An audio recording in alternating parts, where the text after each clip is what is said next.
सुप्रभात मित्रों। सुबह के 4:26 हुए।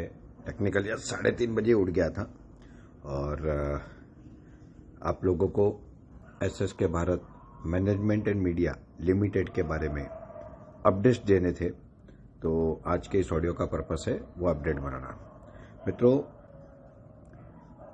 एसएसके भारत ग्रुप ने Kashi Vishwanath clean fuels and nature care private limited इस कंपनी के माध्यम से भारत का नहीं विश्व का पहला SSK Bharat Kashi Vishwanath mini industry and startup park इसका निर्माण कार्य की शुरुआत की है।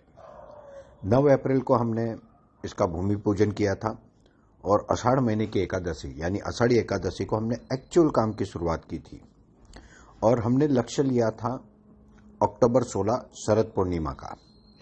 टेक्निकली स्पीकिंग काम चालू करने से लेके जो हमने डेट डिसाइड किया उसके बीच में जो पीरियड है वो सिर्फ 3 महीने का था और मैं रियल एस्टेट का बंदा हूँ, कंस्ट्रक्शन को अच्छे से समझता हूँ, तो मुझे पता है कि ये कम से कम 6 से 8 महीने का काम था। मगर हमने एक लक्ष्य लिया कि क्या हम इसको 3 महीने में पूरा कर सकते हैं क्या, और फिर उस दिशा में प्लानिंग स्टार्ट हुए, काम स्टार्ट हुए। आज वहाँ पे टोटल उसका जमीन का वॉल कंपाउंड हो चुका है जो कि 1200 फुट रनिंग, 1200 प्लस ही है, 1250 के आसपास, और हाइट 7 फुट इस तरह का वॉल कंपाउंड हो चुका है। पानी का बोरिंग हो चुका है। बेसिक जो सप्लायर होते हैं, लेबर कॉन्ट्रैक्टर होते हैं, ये सारी चीज़ें सेट हो चुकी है। फॉर्चुनेटली हमको वहाँ पे एक बहुत अच्छे यंग, एनर्जेटिक और टैलेंटेड ऐसे आर्किटेक्ट भी मिले हैं और वो भी हमारी टीम में शामिल हो चुके हैं। और अब हमने वहाँ पे जनरेटर ले लिया है क्योंकि लाइट का वहाँ पे इश्यू होता है, तो हमारा काम ना रुकना चाहिए। उसके अलावा परसों यानी श्रावण का पहला सोमवार, उत्तर भारत में श्रावण 15 दिन पहले शुरू होता है, तो वहाँ का तीसरा सोमवार था। और दक्षिण भारत यानी गुजरात, महाराष्ट्र, कर्नाटक, इनके लिए ये श्रावण का पहला सोमवार था। उस दिन पे सुबह, क्योंकि हमारे जो शेड बनाने वाले पूरे व्यक्ति है वो हमारे साथ, हमारे परिवार के साथ आनंद तालुका में जुड़े हुए श्री जवेर भाई है। जवेर भाई उनके भाई के साथ आ गए थे। मुझे सुबह सवेरे लखनऊ जाना था, तो उन्होंने वहाँ पे साइड पे जाके एक्चुअल फाउंडेशन स्टार्ट होने के पहले एक छोटी सी पूजा की और काशी विश्वनाथ महादेव का आह्वान करते हुए, माँ गंगा को वंदन करते हुए उन्होंने वहाँ पे काम की शुरुआत की। मित्रों, कुछ महीनों से, कुछ सालों से हम जिस फेज से गुजर रहे हैं, हम सब स्ट्रेस में है और हम सब चैलेंजेस फेस कर रहे हैं और इसके सॉल्यूशंस हम सब ढूंढ रहे हैं। लोग अपने अपने लेवल पे, अपने अपने कॉन्टेक्ट पे, अपना नॉलेज, अपनी कैपेबिलिटी, उस हिसाब से अलग अलग प्रोजेक्ट करने के प्रयत्न कर रहे हैं। हम भी कोशिश कर रहे थे कि हम किस तरह से लोगों को एक नई राह दिखा सके, क्योंकि एसएसके भारत का स्लोगन ही वो है, एक नई शुरुआत एसएसके भारत स्टार्टअप्स के साथ। तो मैं भी बहुत स्ट्रेस में था, क्योंकि जैसे आप लोगों को स्ट्रेस फील होता है, आप लोगों को प्रेशर आता है, तो जिस व्यक्ति की इतनी बड़ी टीम हो उसे कितना प्रेशर आता होगा। और तब जब वो व्यक्ति अपनी टीम की जिम्मेदारी लेता है कि मुझे इस टीम को आगे ले जाना है, तो मैं भी स्ट्रेस में था। बट सोमवार यानी श्रावण का पहला सोमवार, उस दिन जो जिस तरह से काम हुआ, उससे मुझे पूरा का पूरा विश्वास हो गया कि बाबा काशी विश्वनाथ का, माँ गंगा का, माँ धरती का, सारी ईश्वरीय शक्तियों का हमारे ऊपर साथ और आशीर्वाद है। मैं आपको पूरे दिन बताना चाहूँगा क्योंकि आपको पता चलेगा कि ये कैसे होता है। तो टेक्निकली हम, हमारी टीम में राजीव जी जो हमारे वहाँ पे काशी विश्वनाथ में डायरेक्टर है, संदीप मिश्रा और अतुल दुबे, हम लोग सुबह 6:30 बजे निकल गए लखनऊ के लिए। और जवेर भाई, उनके भाई देवांग, रामू, हमारे भीष्म, ये लोग चले गए बाद में साइट पे। उन्होंने वहाँ पे फाउंडेशन का पूजा करके फाउंडेशन की शुरुआत की। और आज सिर्फ 2 दिन हुए हैं, मगर लगभग मुझे लगता है कि अगले 2 दिन में या 3 दिन में, मैक्सिमम 5 ही दिन में total foundation of our biocoal unit shed ये हो जाएगा 5 दिन में। ये अपने आप में एक बहुत बड़ा अचीवमेंट है। 5-6 दिन में अगर ये पूरा फाउंडेशन आप ले लेते हो, ये कोई छोटी बात नहीं है। और उसके अलावा जो हम गए थे लखनऊ, तो हमारा पर्पस था सबसे पहले मुख्यमंत्री कार्यालय में जाना और मुख्यमंत्री कार्यालय में जाके हमारा निवेदन देना कि हम ये प्रोजेक्ट कर रहे हैं और इसके बारे में अवगत कराना कि इसको कैसे आगे बढ़ना है। हम जब लखनऊ पहुंच रहे थे तब मुझे associate chamber of commerce and industry से फ़ोन आया कि सर आप लखनऊ आने वाले थे। उनसे मेरी पहले बात हुई थी कि मैं लखनऊ आने वाला हूँ तो मैं आपके वहाँ पे आऊँगा। तो वहाँ से फ़ोन आया कि सर अगर आप आ रहे हो तो ऑस्ट्रिया के सरकार के ट्रेड कमिश्नर आए हुए हैं, हमारे एसोचैम के अध्यक्ष भी है और वाइस प्रेसिडेंट भी है, तो आप अगर पहले यहाँ आ सको तो बहुत अच्छा है। मैंने भी सोचा ठीक है, ये अपॉर्चुनिटी है। तो हम वहाँ पे उनके ऑफिस में गए। उनके ऑफिस में जाके हमारी मुलाकात हुई, क्योंकि बाकी लोगों को तो मैं मिला हूँ पिछली बार, मगर जो ट्रेड कमिश्नर ऑस्ट्रिया के थे उनसे मेरी मुलाकात हुई। चर्चा हुई हमारी लगभग आधा पौना घंटा और मैंने उनको पूर्ण रूप से एसएस के बारे, startup, biofuel, bio energy, dairy industry, cattle feed, बाकी के जो प्रोडक्ट, इंडिया की नीड, हमारा कॉन्सेप्ट क्यों बाकियों से अलग है, क्यों स्टार्टअप फेल होते हैं, ये स्टार्टअप फेल ना हो इसलिए एसएस के भारत ने क्या प्लान बनाया, इनका रोड मैप क्या है, इस बारे में चर्चा हुई। एंड रियली मतलब ही वॉज टोटली इम्प्रेस, वो सो हैप्पी। बोले you have a unique idea, you have a unique plan. तो उन्होंने एक्सेप्ट किया कि रियली फैंटास्टिक। उन्होंने अपना कार्ड निकाल के दिया, बोला प्लीज बी इन टच और we are inviting one delegation to Austria from India, तो आप भी उसमें ज्वाइन हुई है। तो बोला sure sir, on behalf of us हमारे जो चेयरपर्सन है advocate Shyam Shankar Upadhyay sir, who is a trade commissioner for entire Eurasia appointed by ITO, Indian economic trade organisation, तो मैं उनको जरूर रिक्वेस्ट करूंगा कि वो उस डेलीगेशन को ज्वाइन हो। और उसके बाद उन्होंने कहा कि I normally sit at Delhi, so B in touch और हम कुछ काम करेंगे। तो एक बहुत अच्छा एटमॉस्फेयर में हमारा मीटिंग हुआ। एसोचैम के अध्यक्ष सिंह साहब थे, वाइस प्रेसिडेंट मनीष अग्रवाल जी थे, उनसे भी बहुत अच्छी बात हुई। उन्होंने कहा आपको कुछ भी लगता है, आपको कोई भी आवश्यकता है, आप कहे, हम आपको लेके डायरेक्ट CM साहब के पास चलेंगे और आपका जो भी कंसर्न है वो सॉल्व करा देंगे, क्योंकि chamber of commerce and industry का ऑफकोर्स एक प्रभाव होता है। तो वो भी हुआ। उसके बाद उन्होंने हमको एसोचैम की मेंबरशिप सर्टिफिकेट इशू किया। तो ये हमारे लिए एक अचीवमेंट है। SS K Bharat is now official member of ASSOCHAM Uttar Pradesh. तो ये हुआ। उसके बाद हम गए मुख्यमंत्री कार्यालय। मुख्यमंत्री कार्यालय में हमको पत्र देना था। तो आमतौर पे उत्तर प्रदेश एक बड़ा राज्य है, गुजरात में एक अलग व्यवस्था है। गुजरात में हर सोमवार को मुख्यमंत्री अपने कार्यालय में बैठते हैं, कोई भी जाके उनको मिल सकता है। There is no need of any appointment या किसी को मस्के मारो या कुछ। बट उत्तर प्रदेश एक बड़ा राज्य है और हजारों लोग अगर आ जाएंगे तो कैसे मैनेज होगा, तो देयर इज अ सिस्टम। तो हमने जाके वहाँ पे बोला, तो उन्होंने बोला सर आप इस नंबर पे फ़ोन करो। हमने फ़ोन किया, किसी ने उठाया नहीं। फिर उनको मैंने पूरा विस्तार से बताया, तो उन्होंने बोला रुकिए सर। फिर उन्होंने एक अधिकारी को फ़ोन किया, वो अधिकारी आए, उन्होंने हमारा निवेदन लिया और वो निवेदन लेके फिर उन्होंने कहा कि इसके ऊपर जो भी आवश्यक कार्रवाई है वो हम कर देंगे, आप निश्चिंत रहे। वो होने के बाद हम गए UP Nadda, Uttar Pradesh new and renewable energy development board, UP Nadda में हम गए।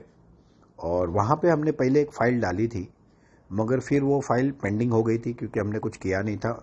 ये ज़मीन जो हम अभी कर रहे हैं वो भी हमने 2 साल पहले लेके रखी थी, 2 साल से भाड़ा हम भी भर रहे थे। तो उनके पास गया, उनको पूरा विस्तार से बताया कि हमारा जो बायोकोल यूनिट है वो 2 ton per hour pellet, 1.5 ton per hour briquette और उसके साथ साथ 1 टन पर डे टोरिफाइड कोल या फिर एक्टिवेटेड कार्बन, इस तरह का हमने डिज़ाइन किया है। और इसका जो DPR है हमने 2 दिन पहले यहाँ पे DPR, मतलब हमारा जो प्रोजेक्ट है वो बायोकोल का 5 करोड़ का है, क्योंकि हमने पहली बार नेपियर ग्रास की पूरी इकोसिस्टम बनाने पे काम किया है। उसकी खेती, फार्मिंग के बाद कटिंग के मशीनरी, कटिंग के बाद में जब वो प्लांट में आएगा तो एक यूनिक मशीन, 1 करोड़ 30 लाख रुपए का मशीन हम बनवा रहे हैं। ये मशीन उस नेपियर को काटेगा, तोड़ेगा, फोड़ेगा, 3 mm करेगा, उसमें से मॉइस्चर निकालेगा और डायरेक्ट हमको 10-12% जो मॉइस्चर चाहिए उस मॉइस्चर पे हमको रॉ मटेरियल मिलेगा। यानी इसमें ना ड्रायर चाहिए, ना श्रेडर चाहिए, ना हैमर चाहिए। इस तरह का मशीन पहली बार बन रहा है। हमको भी पता है कि इसमें चैलेंज आ सकती है, बट अगर दुनिया को राह दिखाना है तो किसी न किसी को आगे बढ़ना होगा, रिस्क लेना होगा। बट जिनके साथ हमारा ये मशीन डेवलप हो रहा है, they are totally capable peoples, और हमें पूरा विश्वास है कि वो इस मशीन को बहुत अच्छे से बना लेंगे।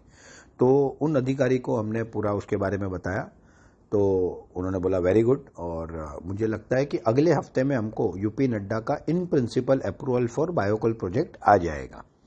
ये उन्होंने ही सामने से कहा, हमने नहीं पूछा था। तो ये एक सेकंड अचीवमेंट हुआ उस दिन। मतलब सबसे पहले एसोचैम में 2 अच्छे काम हुए। एक तो हमें मेंबरशिप मिली, हमें ट्रेड कमिश्नर के साथ एक अच्छा इंटरेक्शन हुआ, एक कनेक्शन हुआ। उसके बाद में उत्तर प्रदेश सरकार के मुख्यमंत्री कार्यालय में हमें अच्छा रिस्पांस मिला। उसके बाद में यूपी नड्डा में हमको ये रिस्पांस मिला। फिर वहां से हम गए इन्वेस्ट यूपी में, क्योंकि इन्वेस्ट यूपी में आप जानते हो कि हमने पहले एमओयू किए थे, और इन्वेस्ट यूपी के ट्विटर हैंडल पे आज भी मेरा इंटरव्यू उपलब्ध है। जो इंटरव्यू उत्तर प्रदेश सरकार द्वारा इन्वेस्ट यूपी के समय पूरे देश में जितने चैनल में उन्होंने ऐड दी थी वो हर चैनल में दिखाया था, वो इंटरव्यू मेरा आज भी है। तो इन्वेस्ट यूपी में हम गए, हमने उनको बताया कि हम इस तरह से प्लान कर रहे हैं कि हमको टोटल 500 प्रोजेक्ट लगाने हैं आने वाले 5 साल में, जिसमें से पहले फेज में हम जो है वो ये काशी विश्वनाथ का प्रोजेक्ट ले रहे हैं। वो रेडी होने के बाद 11 प्रोजेक्ट, जिसमें से एक कर्नाटक में कम से कम, 2 महाराष्ट्र में, एक गुजरात में, एक एमपी में, एक और उसके अलावा यूपी में। इस तरह से हमको 11 लेने और फिर हमको 100 लेने। एक्चुअल हमारा टारगेट है 100 प्रोजेक्ट इन उत्तर प्रदेश और कम से कम 150 से 200 project in other part of our Bharat के अलग अलग राज्यों में। इसे हमको फेज वाइज, अभी ये एक दिवाली में शुरू होगा, उसके बाद 1 साल के अंदर हमारा टारगेट है 11 शुरू हो जाए। उसके साथ साथ अगर प्रॉपर प्लानिंग से हम चलते हैं तो हम बाकियों का भी भूमि पूजन कर पाएंगे, और 2 साल के अंदर हमारा टारगेट है कि हम 51 प्रोजेक्टों को रेडी कर दें, पहले 51 को। अगर सब सही चला तो 3 साल के अंदर हम कम से कम 100 से लेके, डिपेंड अपॉन ईश्वर किस तरह से हम पे कृपा बनाए रखता है, 500 प्रोजेक्ट रेडी कर सकते हैं। और ये अपने आप में एक यूनिक बात होगी। तो हम इन्वेस्ट यूपी में गए, वहां पे एक त्रिपाठी मैडम थे, उनसे मिले, उनको पूरा विषय बताया। तो उन्होंने बोला सर आप एक फ्रेश एमओयू साइन कर दीजिए आपके एसएसके भारत और काशी विश्वनाथ के नाम पे। तो मुझे लगा कि ये बड़ा वाला एमओयू अभी नहीं करना है, वो योगी जी के प्रेजेंस में, योगी जी के हाथों करना है। तो हमने सिर्फ काशी विश्वनाथ के एमओयू के लिए बात की। उन्होंने कहा आपको ऑनलाइन जाना है और इस पोर्टल पे जाके आपको सारा करना है। हम वहां से बाहर निकले, मैंने ऑफिस में फोन किया, हमारी प्रोजेक्ट टीम के हेड नेहा मैम, उनको बोला कि मैम इसको करना है। और हमको और एक मीटिंग को जाना था, जो कि इंडियन एक्सप्रेस ग्रुप से जुड़े हुए बहुत सीनियर जर्नलिस्ट है, पत्रकार है, और उनका बहुत मार्गदर्शन था हमको। उन्होंने कहा था कोई भी दिक्कत हो, कुछ भी हो तो आप मिलना। तो मैंने उनको फोन किया था, सुबह इलाहाबाद थे, बट फिर वो आए, और वो जो गैप था वो आधे पौने घंटे का था। उस आधे पौने घंटे के समय में हमारी टीम ने, प्रोजेक्ट हेड ने, वो जो सबमिट करना था एमओयू के लिए वो कर दिया इमीडिएट। ये है तैयारी। आपको कोई भी काम करना है ना, आपको बैक टीम चाहिए। हमारे पास हमारी प्रोजेक्ट टीम है, हमारे पास हमारी प्रोडक्ट टीम है, हमारे पास हमारे एडमिन टीम है, हमारे शेयर ट्रांसफर टीम है, हमारी फाइनेंस टीम है। हमने क्या किया, हमने एक सिस्टम बनाई, एक टीम बनाई, उनको तैयार किया, उनको चीजें बताई, उनको एम्पावर किया, और अब वो अपनी जिम्मेदारी मुझसे ज्यादा बेहतर लेते हैं। उनको पता है क्या करना है, कैसे करना है। तो इस तरह से पूरा हमने सेटअप किया। इन्वेस्ट यूपी का काम होने के बाद हम वो पत्रकार जी को मिलने गए, उनका नाम है वत्स करके है वो, और उनसे एक आधा पौना घंटा बात हुई। उन्होंने भी बताया कि आपको कोई भी समस्या हो मुझे बोलो, मैं डायरेक्ट फोन कर दूंगा, आपका काम हो जाएगा। ये सारी चर्चाएं, ये सारी मीटिंगें, ये इन सिंगल डे हुई है मित्रों। मैं 6:30 बजे निकला था, हम मुझे लगता है 11:30 बजे वापस पहुंचे वाराणसी, क्योंकि कल मुझे आना था। हम परसों गए थे वहां पे, कल मुझे मुंबई आना था। तो 300 किलोमीटर जाना, 300 किलोमीटर आना, 50, 60, 70 किलोमीटर वहां पे घूमना, और इतनी मीटिंगें करना, मुझे बताओ। और ये सारी मीटिंगें ऐसा लग रहा था मुझे मेरे जाने के पहले ईश्वर ने वहां पे सब रेडी करके रखा है। तो इससे बताओ मुझे, ये ईश्वर की कृपा नहीं है तो किसकी कृपा है? ये काशी विश्वनाथ बाबा, माँ गंगा, माँ धरती की कृपा है और इसलिए हम लोग ये सब कर पा रहे हैं। मैं जो कई लंबे समय से स्ट्रेस में चल रहा था कि कैसे होगा, क्या होगा, but let me tell you, मैं जब कल वहाँ से निकला वाराणसी से मुंबई आने को, बहुत लंबे समय के बाद मैं टोटली स्ट्रेस फ्री था क्योंकि मुझे राह मिल गई थी। अब हमने इस प्रोजेक्ट में रफ्तार पकड़ ली है, हमारी टीम सेट हो गई है और हम डे नाइट काम कर सकते हैं। मेरे पास अपनी टीमें हैं, कर्नाटक में टीमें हैं मेरे पास जो उन्होंने मेरे साथ काम किया है, राजस्थान की टीमें हैं मेरे पास, उत्तर प्रदेश के लोग हैं मुझसे जुड़े हुए, बंगाल की टीम है मेरे पास, आंध्र तेलंगाना की टीमें हैं मेरे पास। तो मैंने बहुत साल कंस्ट्रक्शन में काम किया, तो मेरे पास हर जगह पे टीम है। अगर ऐसी कोई परिस्थिति आती है कि और काम को पुश करना है तो मैं कहीं से भी लोगों को बुला सकता हूँ और मेरे एक फ़ोन पे मेरे लोग आ सकते हैं।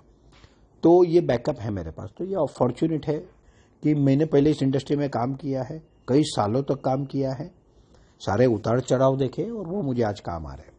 तो मित्रों, सबसे इम्पोर्टेंट बात कि काशी विश्वनाथ का प्रोजेक्ट दिवाली के पहले रेडी हो रहा है और अगले एक साल में कम से कम हमारा लक्ष्य है 11 प्रोजेक्टों को रेडी करना और उसके अगले साल में 51 से 100 प्रोजेक्ट को रेडी करना, नहीं तो कम से कम काम तो चालू होंगे। तो ये अपने आप में बहुत बड़ी बात है, ये मैं आपको बताना चाहता था, शेयर करना चाहता था और इसको शेयर करते हुए सचमुच मुझे बहुत आत्मीय संतोष और खुशी महसूस हो रही है कि आज हमने एक ऐसी राह पकड़ ली है कि हम सबको रास्ता दे सकते हैं। इसके अलावा मित्रों, हमने और एक रोड मैप पे काम किया है, इसको मैंने अभी तक ज़्यादा बताया नहीं था। ऐसे प्रोजेक्ट जिन्होंने इंफ्रास्ट्रक्चर बनाया है या ऐसे प्रोजेक्ट जो बायोकोल यूनिट लगाना चाहते हैं मगर from available biomass, not from Napier grass. Napier grass के लिए इकोसिस्टम बनानी पड़ेगी, जमीन भाड़े पे लेनी पड़ेगी, कटिंग के मशीन्स लेने पड़ेंगे, हम जो मशीन डेवलप करा रहे हैं वो मशीन सक्सेसफुल होना पड़ेगा। तो ये एक इकोसिस्टम की बात है और ये प्रोजेक्ट 5 करोड़ से नीचे नहीं जाएगा। Let me tell you, it's a hybrid project और उस तरह से बनाएंगे तो उसकी कैपेबिलिटी बढ़ेगी।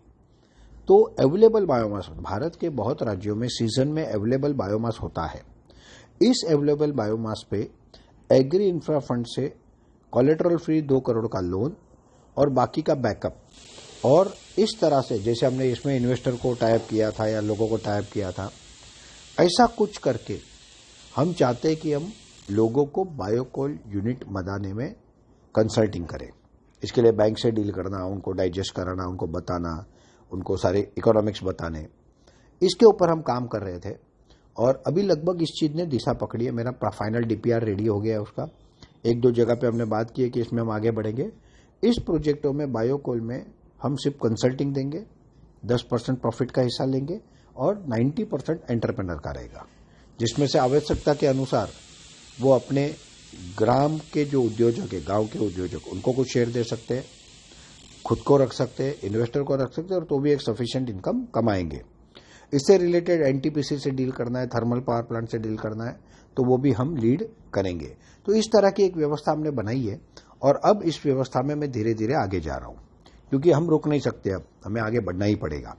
तो ये भी एक आगे की तरफ जा रहा है। इसके साथ साथ हमारा ऑर्गेनिक मैन्योर यानी गोटिलाइजर गोल्ड और गो ग्रो, इसके चमत्कारिक रिजल्ट ये चालू ही है और आज कल मेरी बहुत लोगों से बात हुई है।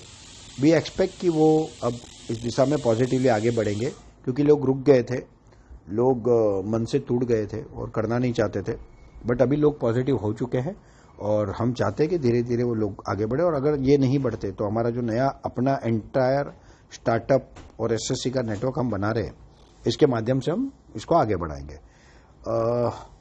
आई बिलीव कि अगस्त और सितंबर महीने में हमारा 200 प्लस एसएससी खुल जाएगा। एक ऐसा मोटा मोटा कैलकुलेशन दिख रहा है जो हमको डेटा आया है और स्टार्टअप तो कंटिन्यूज हो रहे। मैंने जैसे आपको बताया था कि 30 को हम क्रॉस कर चुके हैं, बट अब हम थोड़े स्ट्रिक्ट हो रहे हैं, उसमें आसानी से किसी को नहीं दे रहे। अभी हम थोड़ा सा चाहते हैं कि अच्छे लोग आए, कमिटेड लोग आए, वो समय दे उसके लिए, अच्छे से उसको करें। शुरू में हमने थोड़ी सी फ्लेक्सिबिलिटी दी, बट अब डे बाय डे हम उसको और फाइन ट्यून कर रहे हैं जिससे कि बेहतर लोग उस ऑर्गेनाइजेशन में आए और एक अच्छे स्टार्टअप का निर्माण हो। तो मित्रों, ये है पूरा अपडेट।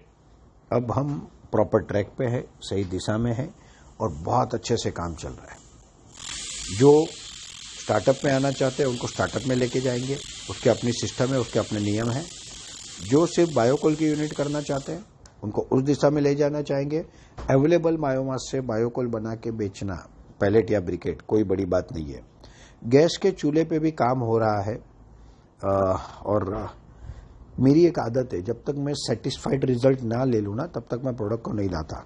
मेरे पास 15 से 20 कम से कम अलग अलग मॉडल्स है चूल्हे के अभी अवेलेबल, बट मैं उसमें से एक भी मॉडल से सेटिस्फाइड नहीं हूँ। अगर मैं सेटिस्फाइड नहीं हूँ तो मैं इस प्रोडक्ट को मार्केट में नहीं लाऊंगा। ये मेरा एकदम क्लियर विजन है। मुझे बिजनेस नहीं, मुझे क्वालिटी, उसका सेटिस्फैक्टरी रिजल्ट, वो लोगों को एक्सेप्टेबल होना चाहिए, वायबल होना चाहिए। तो हम ये चूल्हे पे मेहनत कर रहे हैं। मेरा स्ट्रांग मानना है कि अगर हम पे प्रॉपर कर पाए हम सब मिलके तो गणपति में ये चूल्हा गणेशोत्सव के समय हम इसको लॉन्च कर देंगे। तो ये एक बहुत बड़ा अचीवमेंट है। आगे एसएसके भारत के प्रोडक्ट पे काम चालू हो गया है। वेजिटेबल वॉश, टूथपेस्ट, साबुन, शैम्पू, हेयर ऑयल, मसाले पे हम थर्ड पार्टी बनवा के लेने वाले थे। हमने बहुत सारे लोगों से बात की और एक बात अभी भी फाइनल स्टेज पे है, बट अभी मैंने मन बनाया है कि मैं अगर पॉसिबल हो गया तो काशी विश्वनाथ के प्रोजेक्ट में ही एक छोटा मसाला यूनिट में डाल दूंगा, क्योंकि हमने प्रोविजन रखा है वहां पे जगह का। तो वहीं से हम मसाला सप्लाई करेंगे, वहीं से अपनी ब्रांड का मसाला बनाएंगे और उसको हम पूरे इंडिया में देंगे। ये हर प्रोजेक्ट में, अगर ये सक्सेस हो गया तो हर प्रोजेक्ट में हम करेंगे। और इम्पोर्टेंट ये नहीं कि हम मसाला बनाएंगे और मसाला देंगे, इन मसाले के लिए आवश्यक जो भी चीजें हैं, चाहे हल्दी हो, चाहे धनिया हो, चाहे मिर्ची हो, चाहे बाकी की चीजें हो, जो लोकल लेवल पे उग सकती है। अभी मिर्ची तो हर जगह पे उग सकती है, धनिया हर जगह पे उग सकता है। हल्दी के लिए मे भी डिपेंड करता है। बाकी कुछ मसाले अलग अलग लोकेशनों पे, साउथ में मेजोरिटी होते हैं, हर जगह पे नहीं होते। मगर ये मसाले हमारी स्टार्टअप कंपनियां के थ्रू हमारे अपने किसान उस जगह से मेजर जो वहां हो सकता है, और बाकी एसएसके भारत के जुड़े हुए स्टार्टअप के किसानों के द्वारा खेती करके वो हम लेंगे और उसी से हम मसाले बनाएंगे। और इसको उगाने के समय हम पूरा का पूरा जो उपयोग करेंगे वो हमारे ऑर्गेनिक मैन्योर, फर्टिलाइजर गोल्ड और गो ग्रो का करेंगे। ये हमारा प्लानिंग है और इसके ऊपर भी हम आगे बढ़ रहे हैं। इसके अलावा हाइड्रोपोनिक फार्मिंग जो हमारा एक लक्ष्य है, उसका एक डेमो में बना रहा हूं। मैंने हाइड्रोपोनिक फार्मिंग के जो हमारे कंसल्टेंट है, जिनकी हमने ट्रेनिंग मैंने और उपाध्याय सर ने, मुझे लगता है आज से 4-4.5 साल पहले ली थी। हम दोनों ने साथ में ट्रेनिंग ली थी hydroponic and organic aeroponic farming के लिए रिलेटेड। तो तब से हम उनके संपर्क में थे, बट मौका नहीं मिला था। लगा था बहुत जल्दी मौका मिलेगा, बट समय ज्यादा हो गया। बट फॉर्चुनेटली अभी वो समय आ गया है कि जब जो जो चीजें बाकी रहेगी वो सब हम कर सकते हैं।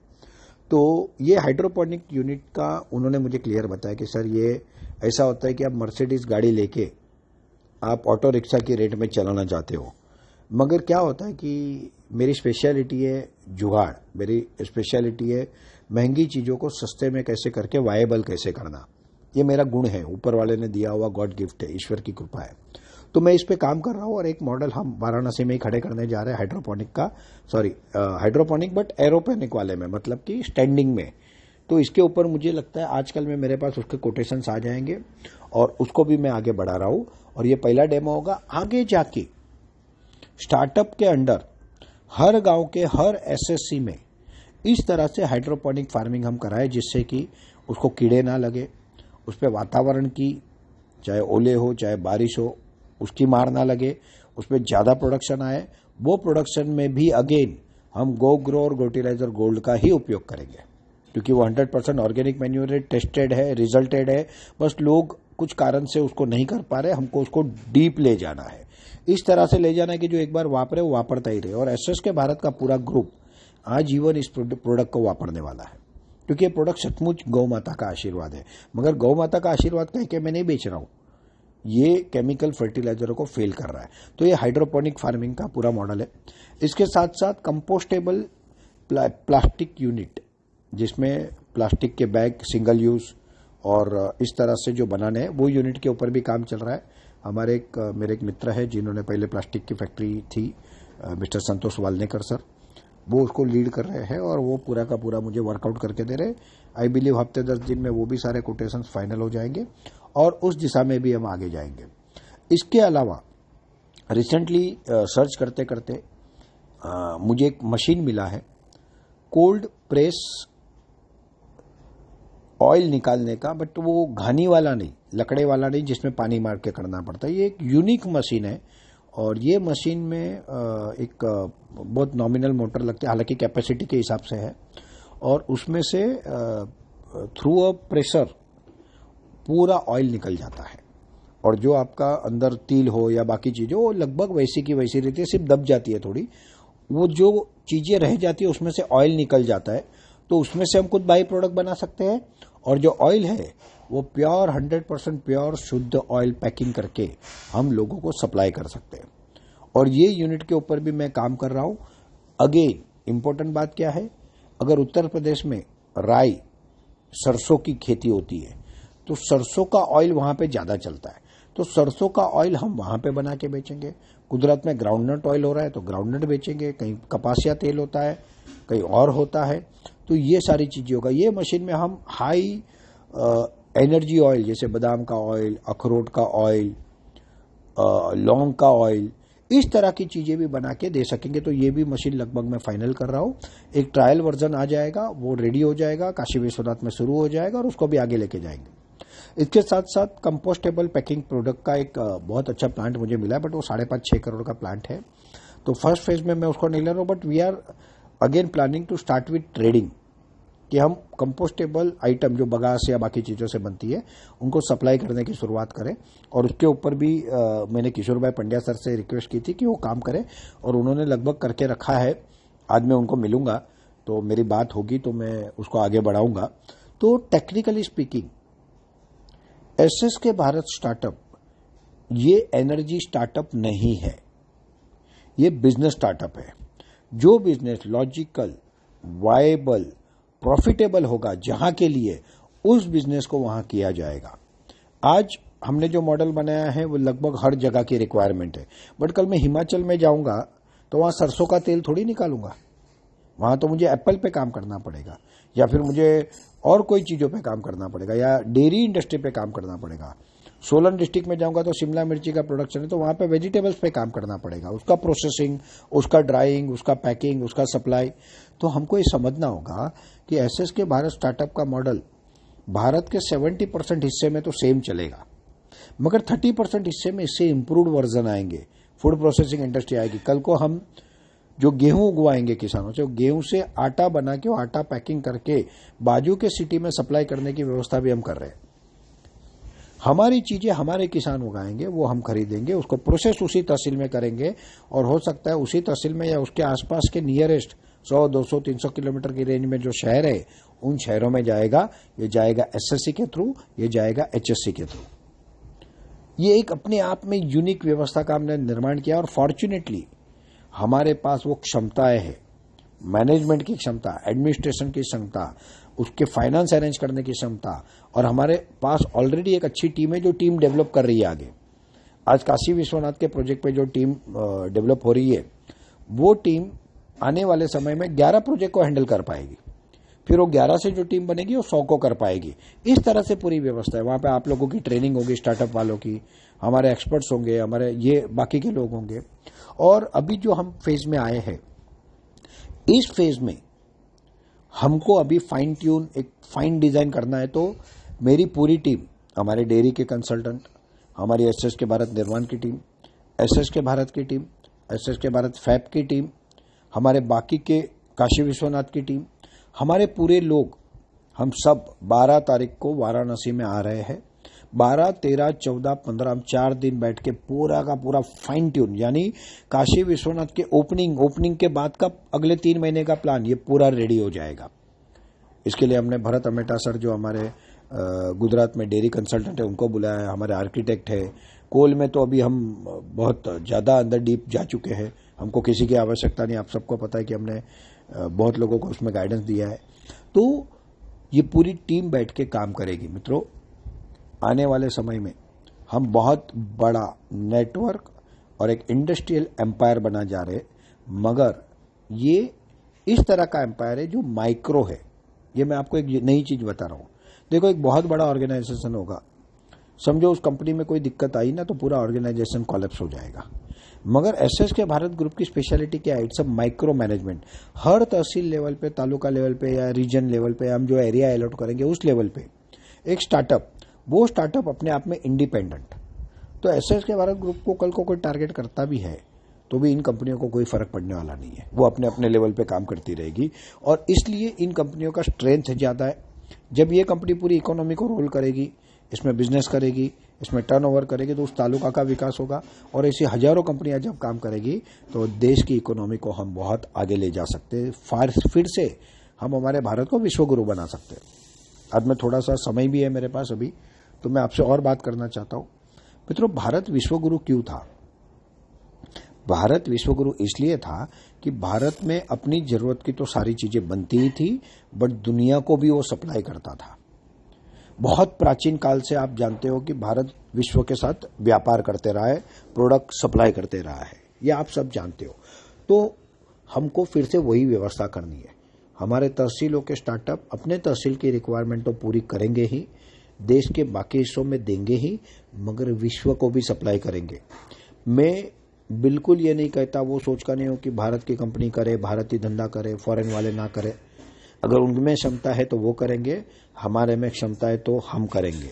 मगर ये पहला ऑर्गेनाइजेशन इस तरह से हम बना रहे हैं कि ये सारा एक कॉमन एसएसके भारत ब्रांड के अंदर पूरी दुनिया में हम सप्लाई करेंगे। अगर वो इधर आके बिजनेस कर सकते हैं तो हम क्यों नहीं कर सकते? हम करते ही थे। अगर पिछले 300-350 साल का इतिहास छोड़ दो तो we were the world leader in supply. आज भारत में एम्प्लॉयमेंट का प्रॉब्लम क्यों है? क्योंकि हम सर्विस इंडस्ट्री में तो बहुत अच्छे हैं, बट प्रोडक्शन मैन्युफैक्चरिंग में पीछे है। और ये जो स्टार्टअप्स है ना, इनका कोर है मैन्युफैक्चरिंग, प्रोडक्शन, और इसके कारण हजारों लाखों लोगों को रोजगार मिलने जा रहे हैं। किसानों का भला होगा, युवाओं को रोजगार मिलेगा, पूरी इकोनॉमी घूमेगी। इसमें जो इक्विटी इन्वेस्टर आएंगे ये भारत से भी आएंगे, विदेश से भी आएंगे, बट प्रायोरिटी में भारतीय लोग ही आएंगे। और ये लोग इक्विटी में इन्वेस्ट करके अपना बेनिफिट लेंगे। हमने और एक पॉलिसी क्लियर बनाई है कि जब भी ये स्टार्टअप होंगे, इसमें कोई इक्विटी इन्वेस्ट करेगा तो इक्विटी वाले को या तो शेयर के वैल्यूएशन का बेनिफिट मिलता है या फिर डिविडेंड का बेनिफिट मिलता है। बट कंपनियां डिविडेंड डिक्लेयर कम करती है, कुछ ही कंपनियां करती है। क्यों करती है? क्योंकि वो पैसे अपने पास रिजर्व रखना चाहते हैं। मगर हमारा तो टारगेट है कि हमारे लोगों को बेनिफिट मिले। जो एंटरप्रेन्योर को 20% स्टेक दे रहे हैं हम, जो हमारे इक्विटी इन्वेस्टर रहेंगे, जो एसएसके भारत रहेगा, ये सारों को बेनिफिट मिले। इसलिए हमने एक पहले दिन से पॉलिसी रखी है, हर साल का जो भी प्रॉफिट स्टार्टअप का होगा उसका 30% रिजर्व फंड में जाएगा उस स्टार्टअप के लिए, और 70% हम एज ए डिविडेंड हर साल डिक्लेयर करेंगे।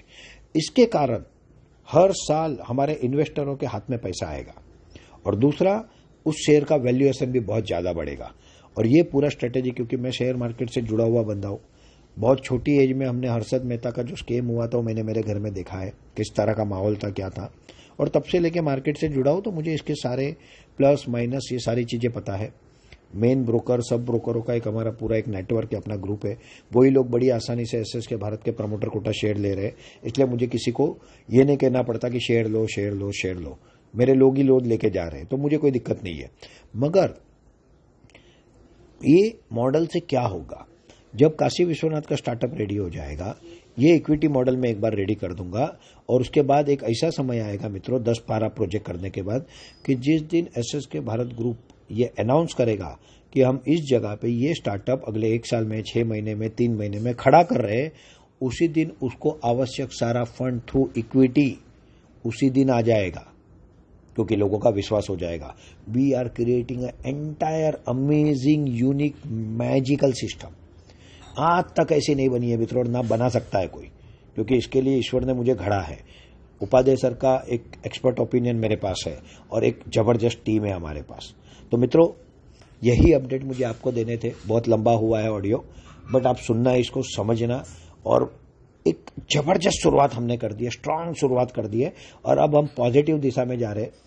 इस सोमवार को, मतलब परसों जो श्रावण का पहला सोमवार गया, उस दिन के बाद मैं इतना निश्चिंत हो गया हूं कि मुझे पता है कि एसएसके भारत ग्रुप ये अब पूर्ण रूप से अमर हो चुका है।